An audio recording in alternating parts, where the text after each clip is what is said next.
नमस्कार दोस्तों, आप देख रहे हैं फास्ट भोजपुरी बिहार न्यूज। आपका फिर से स्वागत है। दोस्तों, आज की इस वीडियो में हम बताने वाले हैं अनुपमा यादव के बारे में। जी हाँ दोस्तों, अनुपमा यादव के घर कहाँ है, कौन जिला का रहने वाली है, एक स्टेज शो करने में कितना चार्ज लेती है, चलिए हम आज की इस वीडियो में बताने वाले हैं। इससे पहले वीडियो को लाइक कर दीजिए, चैनल को सब्सक्राइब कर लीजिए। चलिए हम आगे वीडियो शुरू करते हैं। अनुपमा यादव एक 12 सुपरस्टार सिंगर है। पवन सिंह के साथ, खेसारी लाल यादव के साथ गाना गाती है और स्टेज शो करती है। भोजपुरी इंडस्ट्री में अनुपमा यादव एक बड़ा मुकाम हासिल कर ली है। अनुपमा यादव बड़ा बड़ा स्टेज शो करती है।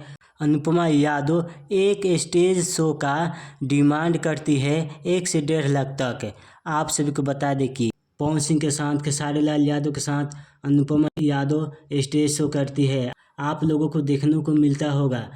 दूसरा नंबर, शिल्पी राज का घर कहाँ है, किस जिला का रहने वाले हैं शिल्पी राज, कितने भाई बहन हैं, चलिए हम आज की इस वीडियो में बताने वाले हैं पार्ट 2। दोस्तों, आप सबको बता दें कि शिल्पी राज उत्तर प्रदेश के रहने वाली है। जी हाँ दोस्तों, कितने भाई बहन हैं, तो शिल्पी राज 3 भाई बहन हैं, एक शिल्पी राज है। जी हाँ दोस्तों, शिल्पी राज देवरिया जिला का रहने वाली है। भाटा रानी गांव में शिल्पी राज रहती है। इस तस्वीर के माध्यम से शिल्पी राज का घर आप देख सकते हैं।